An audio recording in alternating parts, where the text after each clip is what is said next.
can just start talking. Hey guys, how are you? Good. Hey, doing well. So, Great. good afternoon, everyone. So it's going to be really quick. I think we probably need to do something like that that's fine. Like, we can do this once every month or something like that. First of all, just for all of us to get together and chat about if anything needs to be done for the whole practice for what you're doing, and some education. Cardiology field is really advancing quickly, and it's not bad idea for all of us to share new informations and stuff like that. It's going to be casual. I'm going to make it hopefully short. We'll talk about topics every time we get together, and if you think that any topic needs to be expanded on or just discussed more, feel free to let us know. Now, I'm gonna talk about I'm gonna talk in general. I really have not prepared anything, but as if you're coming to see me, you're coming to join me to work with me in the clinic. Whoever works with me in the clinic understands that we offer different stuff to our patients, and we're gonna try to tailor that to patients in the nursing homes as well. So today we're going to be talking about congestive heart failure. And congestive heart, please, at any moment you feel that you need to jump in and ask or make a comment, please feel free to do that. So congestive heart failure is a clinical syndrome. Okay, so ejection fraction of 35% on echocardiogram does not buy you a diagnosis of congestive heart failure. How about grade 2 diastolic dysfunction? Is it heart failure too? If the patient has symptoms? Right, not necessarily. Exactly right. So you have to have clinical symptoms to be congestive heart failure, because it's a clinical syndrome. And even actually cardiologists fail sometimes to understand the difference between decreased ejection fraction, diastolic dysfunction, versus congestive heart failure. So congestive heart failure used to be chronic, combined systolic and diastolic. Congestive heart failure used to be acute and chronic. Systolic congestive heart failure used to be acute diastolic heart failure, chronic diastolic heart. We don't do that anymore. Right now, with the new guidelines from heart failure guidelines, we deal with HFpEF, heart failure with reduced ejection fraction, and heart failure with preserved ejection fraction, HFpEF. So in your notes, you should reflect that. So HFpEF of HFrEF. Heart failure reduced ejection fraction is when your ejection fraction below 50%, and heart failure with preserved ejection fraction when your ejection fraction more than 50%. If you go down to the clinical trials studied medications when your ejection fraction less than 40%, but for the purpose of terminology, we do the 50, above 50 or below 50. It's 49% is heart failure reduced ejection fraction. Now, the reason for that, actually, when we started introducing the strain and strain pattern on echocardiogram, we found that even though your ejection fraction is good, right, is above 50%, sometimes even your systole is actually being affected, especially in people with, let's say, hemochromatosis, or people with other restrictive heart diseases, the sarcoidosis as well, and amyloidosis. So these people, they have preserved ejection fraction, but their systole is not really normal based on the strain pattern, and so we came into this HFpEF and HFrEF. The problem with HFpEF, we really do not have the same medications that can alter or change the natural history of the disease until recently, right? So they used to say that, you have to control hypertension, you have to control diabetes, but we really don't have solid medications such as ACE inhibitors, beta blockers, or the ARNI, the Entresto medication to affect the natural history of the disease. But I want to tell you two things. One is aldactone or aldosterone. It was studied in a clinical trial, and if you exclude patients were randomized in Eastern Europe, Russia, and Georgia, actually they found a huge difference from aldactone in patients with HFpEF, okay? But overall, the randomized clinical trial did not really show significant difference. And the other medication right now is SGLT2 inhibitors or Jardiance and Farxiga. These medications are becoming cardiology medications rather than diabetes medication. And really, you need always to think about these medications. Remember that some of these patients in the nursing homes, you can't introduce these medications because how expensive they are. So is there any way I can see all of them? They're going just by phone. Oh, okay, got it. Never mind. So, Yeah. okay, so basically, always remember that HEF, preserved ejection fraction. Number one, control your hypertension. Number two, control your other risk factors such as diabetes and so forth. Number three, you have to, if you really want to be sophisticated about it, aldactone or spironolactone and Jardiance or Farxiga are really solid medications. So God forbid, if your chart goes to reviewer, nobody can even discuss or say anything about your management because these medications are very solid. In the case of SGLT2 inhibitors, the Farxiga and Jardiance, remember these medications, they make you pee the salt and the sugar, the two whites. Remember that, right? So your patient needs to drink a lot of water. Your patient needs to drink a lot of water, right? And number two, they need to take care of their hygiene in the genital area because they tend to have infections, especially elderly women. And these medications, they tend to have diuresis. So when you look at the guidelines, they say you have to cut down on your diuresis by 50% if you're going to start the Jardiance or Farxiga. And in the case of aldactone, whoever works with me knows that, whenever you're going to start this medication per guidelines, you have to check your creatinine. So usually if the creatinine less than 2 in men, less than 1.5 in women, it's safe to be used. However, you have to check your creatinine, your kidney, you have to check chem panel in 1 to 2 weeks after starting this medication. I have 3 patients. They had actually severe hyperkalemia from this medication. So you should be able to stop the medication if your potassium is elevated. And I've been using that with patients with chronic kidney disease, but you have to be careful. You can use it if a creatinine between 2 to 3, but you have to document in the chart that you're going to check chem panel in 1 to 2 weeks, and you have to have, you have to be careful about other medication increasing your potassium, such as lisinopril, losartan, ARBs, ACE inhibitors, and so forth. And you have to be careful about potassium supplements. When I was in training, the dean of the medical school back then, he started practice in 1960, actually it's 1955, and he died.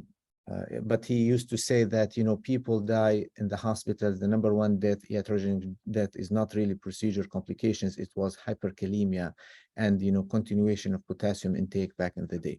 So always remember that in your patient population, be careful if you're going to introduce cardiac medications, if they are on potassium supplement or not. So that's HEF.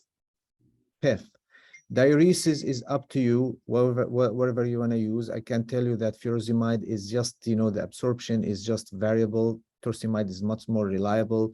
Every 20 milligrams of torsemide equal 40 milligrams of Lasix or furosemide. Every 1 milligram of Bumix equals 20 milligrams of Lasix. Okay, so every time, whenever you have patient who's not responding to diuresis, you can change from Lasix to torsemide or Bumix. Take into consideration this formula, 1, 20, 40. Okay, so 20 torsemide, 40 of Lasix, 1 of Bumix, 20 of Lasix. And always try to help with different diuresis if you need to, if you want to prevent your patient from going to the hospital by adding something like metolazone. And you do metolazone like 5 milligrams once a day for a week, and then check blood work. And then after that, you can do 5 milligrams every other day. or a couple times a week, and believe me, that will save your patient from going to the hospital. Remember, once you start having actually fluids overload and going all the way to your gut, from your lower extremity to the gut, your absorption is going to become an issue. In that case, you know, IV medication is going to be the key. So you, in the nursing home, try always to reach or figure out your patient before getting into that stage where the absorption of medication is going to be affected because of intestinal edema. Now, the HEF-REF, reduced ejection fraction, we have very solid data. Data goes all the way to the 90s, HOPE trial and others. The number one medication that affects survival in this patient population is actually beta blockers. And the three medications that are studied are Coreg, carvedilol, metoprolol XL, which is toprolol XL, metoprolol succinate, and bisoprolol. Guess what? SGLT2 inhibitors, they are class effects, ACE inhibitors, class effects, ARBs, class effects, beta blockers, they tend not to be class effects. So if you really go deep into the heart failure clinical trials, the three medications that need to be used for HEF-REF, carvedilol, bisoprolol, or toprol XL. Carvedilol tend to have alpha-1 blocking activity, so it relaxes the blood vessels more. So it seems like to be a little bit more effective. However, if your blood pressure, if your patient is hypotensive, elderly ladies, and so forth, you may need to use small dose of toprol XL and go from there. The second medication, so this is your first medication, number needed to treat in clinical trials was 7 to prevent event. That's pretty remarkable, right? The second medication, lisinopril. However, nowadays we do Entresto, okay, which is the ARNI plus the ACE inhibitor, but plus the ARB. It seems to, these medications seem to be very effective. So these medications, I would start with smaller dose. You know, even if you have to cut the 24, 26 in half and use it, that would be probably the way to go to do it. Number needed to treat, actually with the lisinopril about 14. You know, if you add the Entresto, the clinical trial was done versus irbesartan by itself, and number needed was 40s, but that's not fair because, you know, if you exclude the irbesartan and do it versus placebo, it's going to be probably 12 or 13 patients. But remember that this is the second medication that that you need to use. Let's say your patient continues to have a little bit of blood pressure, 120s, 130s, you can add aldactone, spironolactone. And if your patient has a gynecomastia, you can replace that with eplerenone. Eplerenone is the same dose, but the eplerenone tends to be a little bit more expensive. The fourth medication that you're going to start thinking about is, in African Americans, they tried the Bidil, which is the isosorbate dinitrate and the hydralazine. I would not use that in patients unless they are African Americans and their blood pressure is not well controlled. But I would rather use the SGLT2 inhibitors, Farxiga or Jardiance. They actually, there's a recent clinical trial. They said, okay, how about if we do Lasix or loop diuretic and Farxiga versus loop diuretic alone in patients with acute exacerbation of congestive heart failure? The difference was 2 liters diuresis in 4 days. That's pretty freaking remarkable. So always remember that this medication causes more diuresis, all right? And this medication, they tend to be very, very effective. And the way you tell your patient that's going to relax your heart, makes you pee more sugar and, you know, relax your blood vessels. And actually they tend to have very, very huge effects on, you know, other coronary artery disease, peripheral vascular disease, congestive heart failure, and so forth. So these are the medications. And, you know, the management of diuresis in heart failure is an art. You start some Lasix doesn't work. You hit them with some torsemide, you add a little bit of metolazone, you get blood work in a couple of days. Take a look at other medications, make sure there is some potassium supplement. If they are on aldactone, be careful, don't add potassium to these medications. Aldactone tends to have some mild diuresis, Farxiga, mild diuresis, right? I am one of those that, you know, I'm very liberal with water. I'm not liberal with salt. I'm not liberal with salt. So if you want to give your patient some extra water, 1.5 liter, 2 liters, that's okay. But you know, salts, they cannot use salt. As we get older, handling salt between the heart and the kidney become an issue. And a lot of these patients with stiff ventricles, they tend to have, you know, chronic kidney disease and so forth. They tend to have, you know, CHF exacerbation from using, you know, these, unhealthy diet, if you will. So the heart failure, HFpEF, HFrEF, HFpEF, we don't have much medications, but you know, the two medications that they were studied in clinical trials, and remember that blood pressure control is the key. Other risk factors such as diabetes is very important to control. You know, your A1C is 12 and you want to feel good and, you know, try to control your blood your congestive heart. It's not going to freaking work. It's not going to work. It's not going to work. So, you know, similar to somebody asking for AICD and he smokes 3 packs a day. So it's not going to work. So they have to work with you because it's two-way street. HFpEF, HFrEF, we have more data, more medications. Always start with beta blockers, carvedilol, bisoprolol, and metoprolol, succinate, which is toprol XL, then, you know, the Entresto, then aldactone, then Farxiga or Jardiance.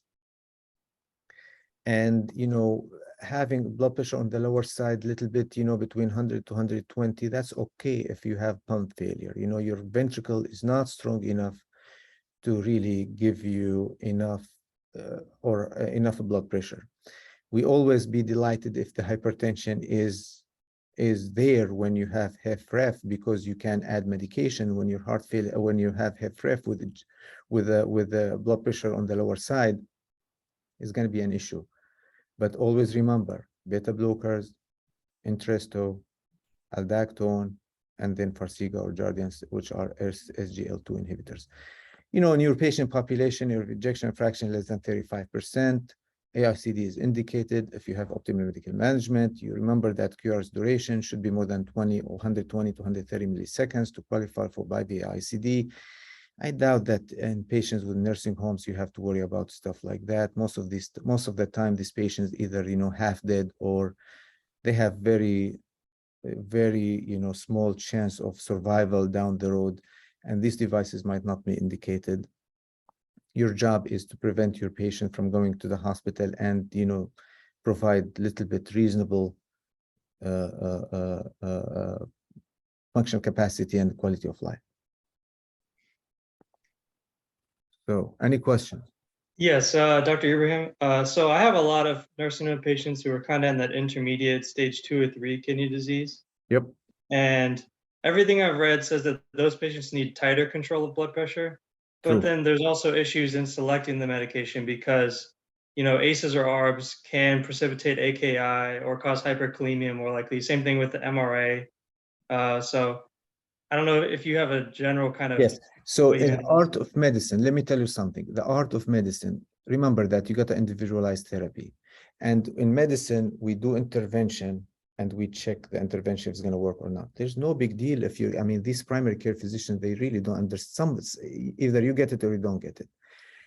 You know, you hit them with some low dose of medication and you check blood work and you see the effects. Guess what? The ACE inhibitors, ARBs and aldactone are very, very protective for kidneys. But you have to be careful that you have to document in your chart. I'm starting this medication. I'm going to get blood work in 4 days. And based on the blood work, you'll decide if you're going to increase the dose or change the medication or do something else. So that's acceptable. In fact, that's very good. From HOPE trial, I think 1991, 1992, they found that actually patients on ACE inhibitors, captopril back in the day, they had actually better outcome, even when it comes to kidneys. What happened is when you decrease the blood pressure in these tubules in the kidneys and the blood vessels, they tend to relax them. So you're going to have less fibrosis, and less fibrosis, you're going to delay your kidney disease at kidney failure. And that's very protective. So always remember, hit them with something and the check back. That's acceptable. I've started aldactone patient with creatinine of 3.0. Who gives a damn? As long as you're gonna check in few days and document that in your chart. That's art of medicine. Nobody's gonna make you think about it. If that's the case, half of your blood pressure medication, they work on the kidneys. So you're gonna just give up and let's wait until patients on dialysis and then we'll think about it. That's not acceptable. So you remember to do that and always check blood work. Thank you. Yeah, I used to work in nephrology. I did kidney transplant for a while, and Uh-huh. we used to say if you saw, as long as it was a less than 25% change in the creatinine, that it was perfectly acceptable to continue the Wow. medication. Yeah. So what did they that's what say? we always- 25% change, as long as it was a less than 25% change of their baseline creatinine. was Yeah, kind of that's actually reasonable. If you even look at the, even if you look at the, do you remember the FINA? FINA, how many studies done on the FINA? It was Oh. one study, 1979. It was a lousy study. Actually, I made a journal club about that. The FINA is really, I mean, bullshit. Let me tell you something. A lot of stuff in medicine we do based on not very strong clinical trials. And then you have to, I mean, the 25, why not 26%? Why not 35%? I would individualize to every pay. I'm serious Yeah. about that. And this is No, when, that makes sense. this is, if you, let's say you're going to start aldactone on patient with creatinine 1.9, and you're going to forget to do Campanil, that's lousy job. But if you're going to do Campanil and then creatinine went up to 2.3, potassium is 4.8, I'm okay with that. Why don't you check it in a week and see what's going to happen? You know, down the road, your creatinine may come down. Always check other medications and make sure that, you know, there are no other medications that can, you know, increase your potassium. Or if you want to adjust the dose, adjust the dose. We can talk about blood pressure management later, but I'm not sure if any one of you, well, you know, when I was in training in 2006 till 2009 in internal medicine, we used to say, you start blood pressure medication, you maximize it, and then you go to the second one, you maximize it, and so forth. When I started doing cardiology, actually studies came and said, no, no, no, no. If you start smaller doses and you know, of different medication, you're going to have almost maximum effect and less side effects from this medication. That makes a lot of sense. I'll give you an example. If you use 20 milligrams of lisinopril, blood pressure is going to come down about 15 millimeters of mercury. If you increase that to 40, your blood pressure is going to come down by 3 more millimeters of mercury, right?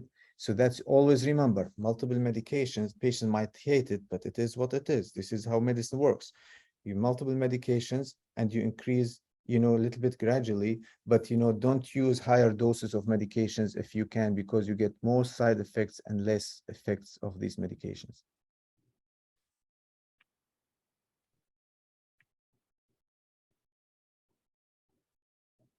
Any more questions, guys? Okay.